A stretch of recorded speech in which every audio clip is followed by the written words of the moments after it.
For centuries, humanity believed the universe worked like a giant machine, predictable, objective, separate. If we understood every part, we believed we could predict the whole. Then, the 20th century arrived, and everything changed. The deeper scientists looked, the stranger reality became. Matter wasn't as solid as it appeared. Certainty gave way to probability, separation gave way to connection. Observation itself seemed to matter. Quantum physics didn't simply change science, it challenged the way we think about reality itself. So today, let's explore one of the most fascinating questions humanity has ever asked. Could understanding reality differently help us understand ourselves differently too?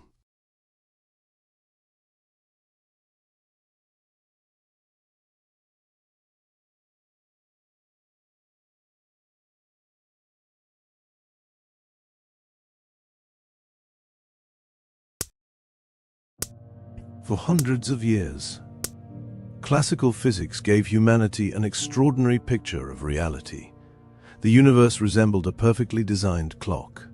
Every movement, every event, every future outcome could, in theory, be predicted. If we knew every variable, we believed we could calculate everything. It was a powerful way of understanding the world, and it transformed civilization, engineering, medicine, industry, technology. Yet eventually, scientists discovered something unexpected. The smallest building blocks of reality didn't behave like tiny machines at all.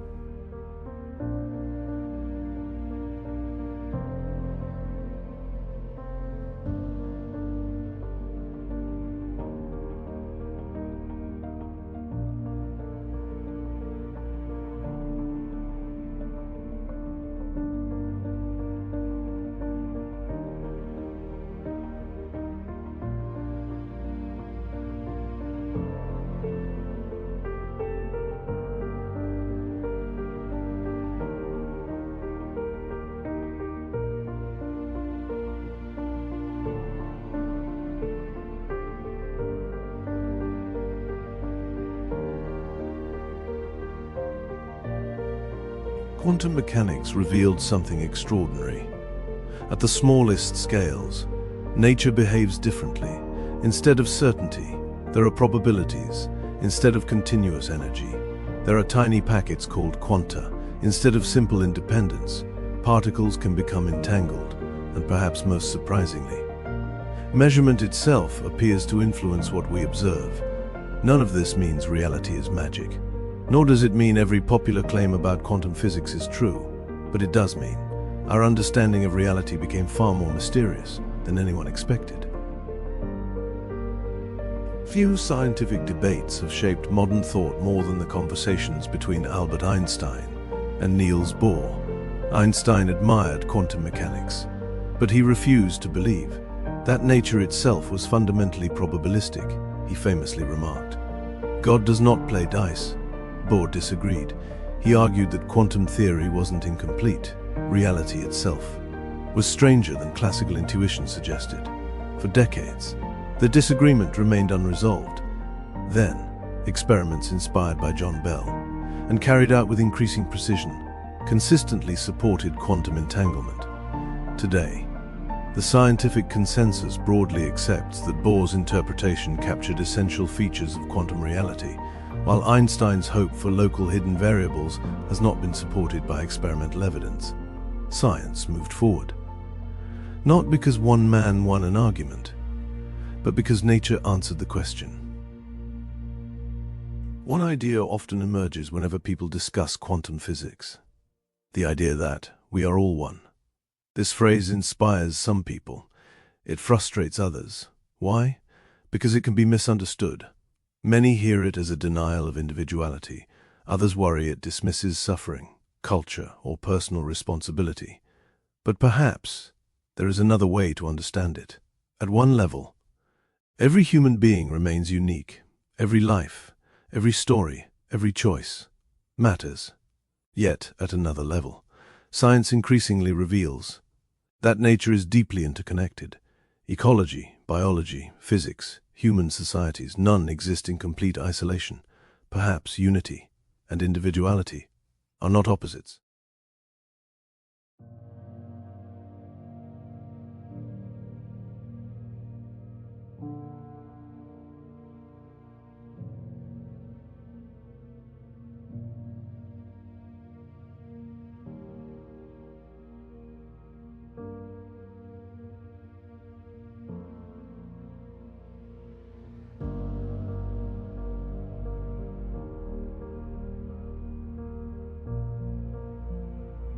Perhaps the greatest lesson isn't about particles. Perhaps it's about thinking.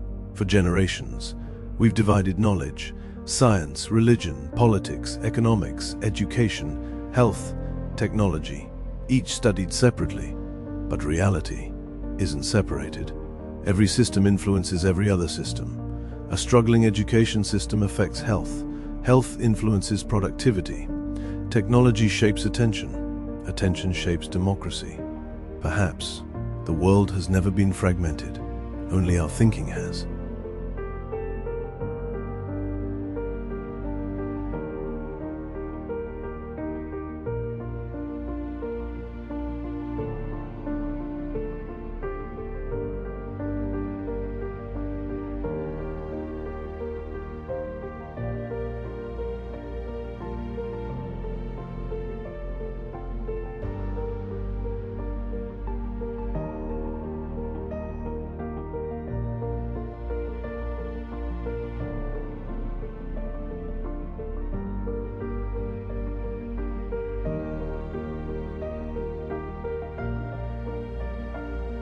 This idea inspired something I've been developing for this project, I call it. The emerging lens. Not an ideology, not a political program, not a finished blueprint. Simply a different way of asking questions. Instead of asking, which system is correct, perhaps we ask, what assumptions are we making? Do they still serve us? What might an emerging way of thinking look like? Rather than replacing old ideas, perhaps we integrate their strengths while remaining willing to learn. Every subject, education, healthcare, economics, politics, technology, can be explored through the same pattern. Fragmented thinking, emerging thinking, not certainty, curiosity.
The deeper we explore reality, the more mystery we discover, not less.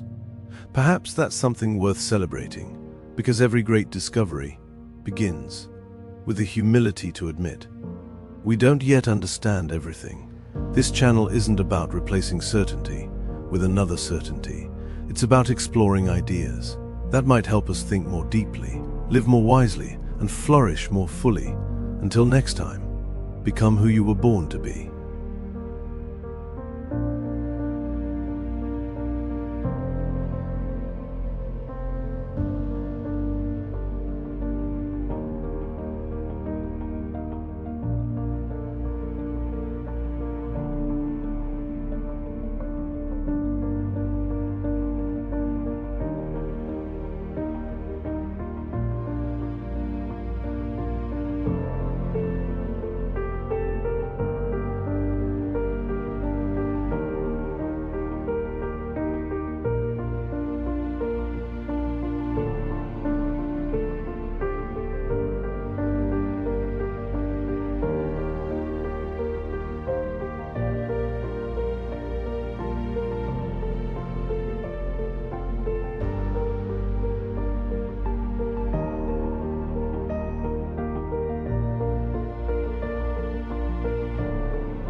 Over the past year, I have dedicated my time to the study of perspective.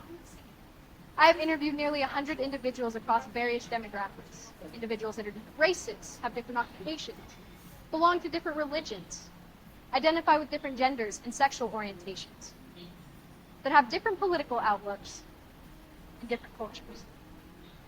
Today I'm going to tell you what I've learned in my search for understanding human perspective, why it's important, and how these principles can help us move forward collectively.